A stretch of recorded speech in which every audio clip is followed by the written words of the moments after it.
My most incompetent user only lasted for 2 months, by user Sjari. This happened many years ago and over a period of 2 months. A new guy started in the accounting department. I shall call him Kevin. Kevin kept his browser bookmarks in a Word document and would copy and paste links to and from this document. I showed him how to make bookmarks in Edge, but he would forget how, the moment he closed the browser.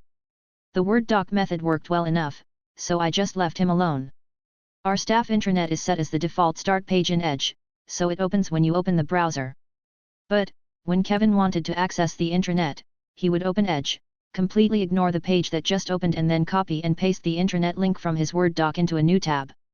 He would often have 2 intranet tabs open, whenever he called me over. By some miracle, he never typed Google into the Google search field. All desks have a universal docking station where monitors and other accessories are plugged in, so you only need to plug a single cable into your computer.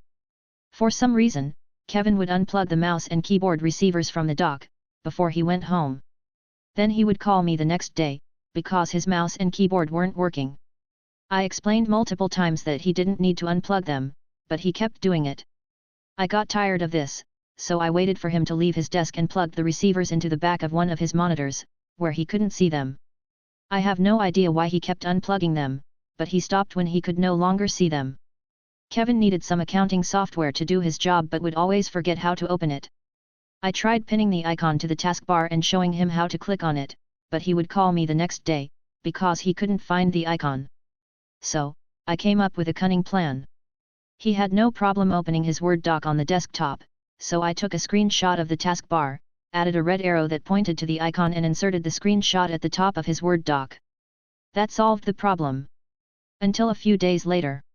He had somehow managed to pin another icon to the taskbar. He had pinned it to the far right of all the other icons, so they were all still in the same spot in the screenshot and the red arrow was still pointing to the same place. But, you see, now the taskbar had one extra icon on it and therefore it didn't look like the one in the screenshot, so now he was afraid to click anything. I just updated the screenshot. He tried working from home but could not figure out how to connect to his Wi-Fi.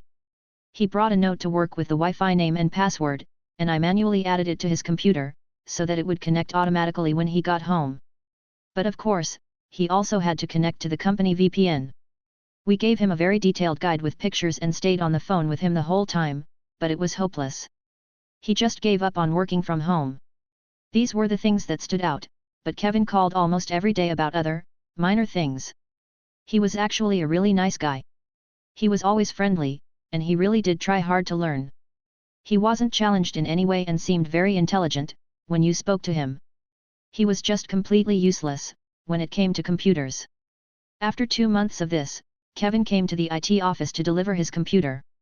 He thanked me for all the help and said that he was going to pursue different opportunities elsewhere. I have no idea if he quit or was fired, but I do hope things went well for him. The Word document, by user Davidre Photography. This'll be short medium, apparently, as there's not really that much to it. I worked with a guy. Let's call him Steve. One day Steve asked me if I'd be interested in doing out-of-hours paid tech support for his dad. I said sure, as I've done it before and it was good beer money at my rate of $50 AUD an hour. One night I meet Steve at his parents' place and he introduces me to his dad, Bob. Bob is a really nice guy but doesn't know much about computers. Bob is a big history buff and loves to research World War I and II soldiers and also his own family tree. He'd been hitting up those find a grave sites and had downloaded files scattered everywhere. He wanted those cleaned up and some hard drive space reclaimed because it was running out.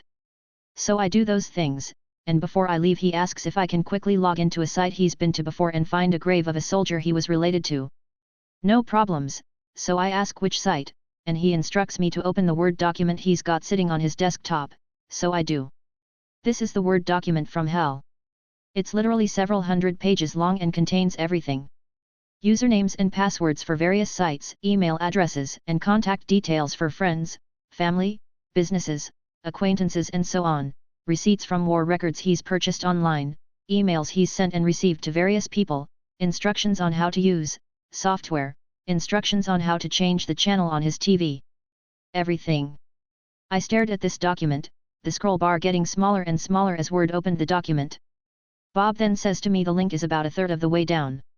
Keep scrolling, so I start scrolling. Eventually he says stop, go back a bit, and I go back about a dozen pages.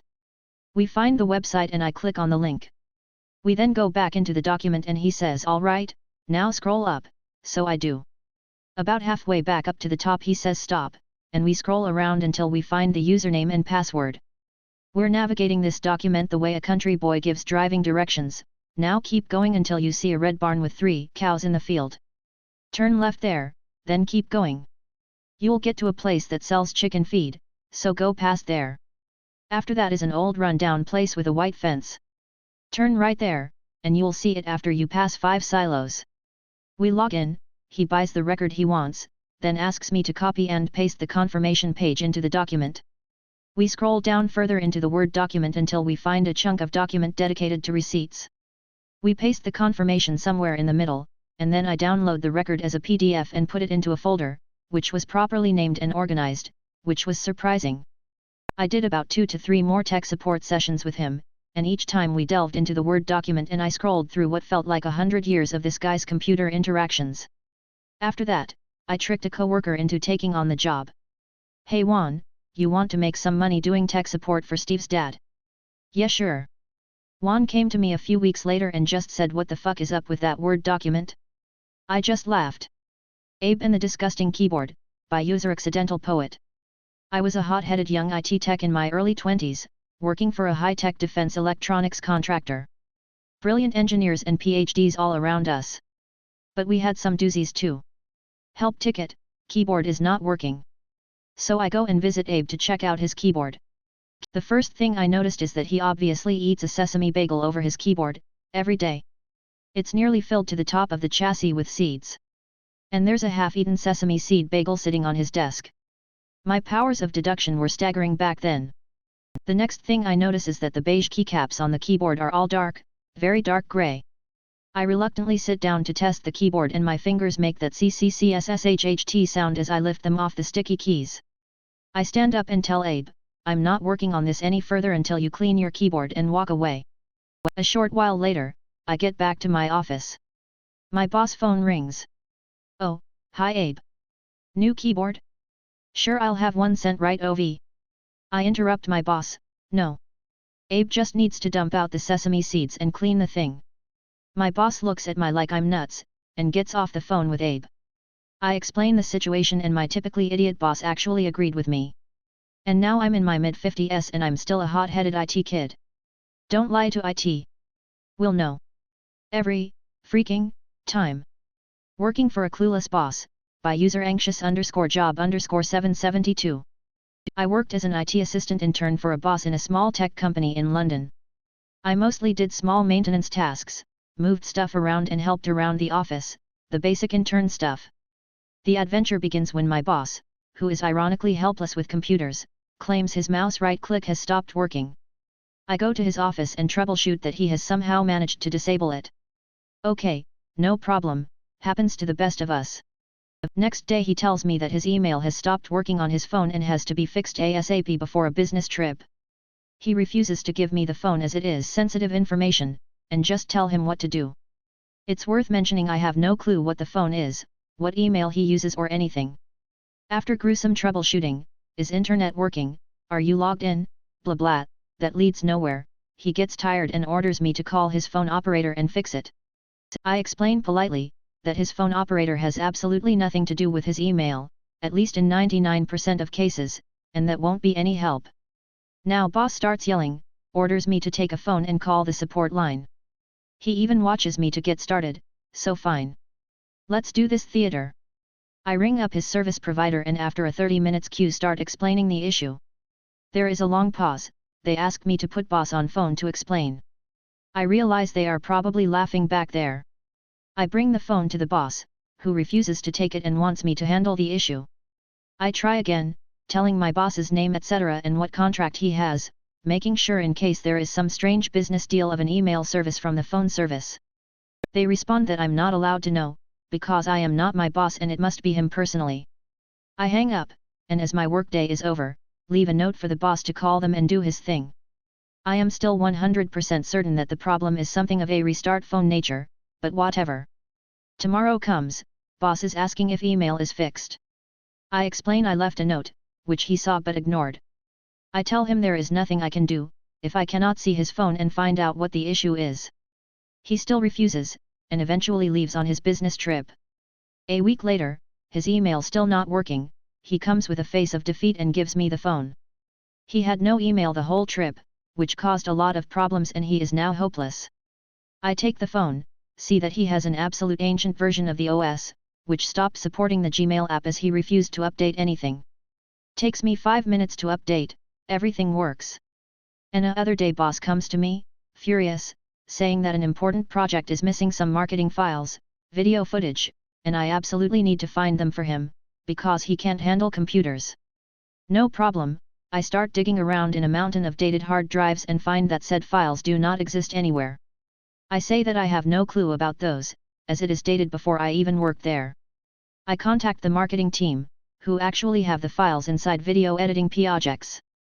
Now here it is important to know, that when you have complex video multicam footage with a lot of audio, meant for an ad, one does not simply give them to the bossman. They are synced and organized inside the editing software over weeks, and the raw material itself is an insane task to go through. That's why films have editors BTW, and not possible to watch with synced audio. I explained to the boss that you can't have the files, because quite frankly, you probably can't use an editing software to look at them, and the marketing team knows what they are doing. No. Boss needs these videos immediately. He needs to see the footage and pick best parts. I go back and forth with the marketing team, they send me the footage, which I can open on a computer and organize, sync audio etc., in an editing software for boss to see. They could not send the actual editing projects because of some bureaucracy and technical reasons I don't remember anymore. But of course boss doesn't know how to use said editing software. So I end up spending a day gathering the footage and organizing it in a simple way to watch inside the software project timeline. This timeline was specifically made for him, only containing footage after another, like a complex playlist. The boss wants privacy in watching, and somehow manages to play stuff on his own. He writes down times, showing on the video player, and makes notes like this is good, this is best etc. And then I get yelled at, because apparently his notes and time codes make absolutely no sense to the marketing team. It shouldn't be possible to have that much stuff, even on purpose, by user Siren 7. First tech job, first post here.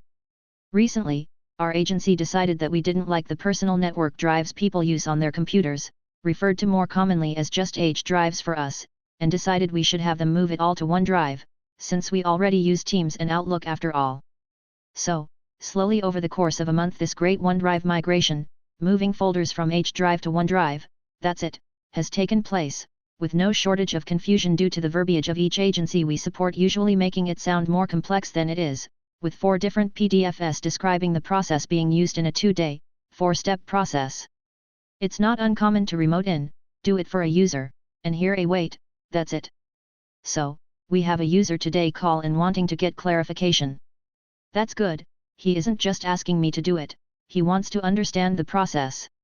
Sure, I remote in and start waxing poetically about IT work and stop dead in my tracks when moving some files since I realize a horrifying truth.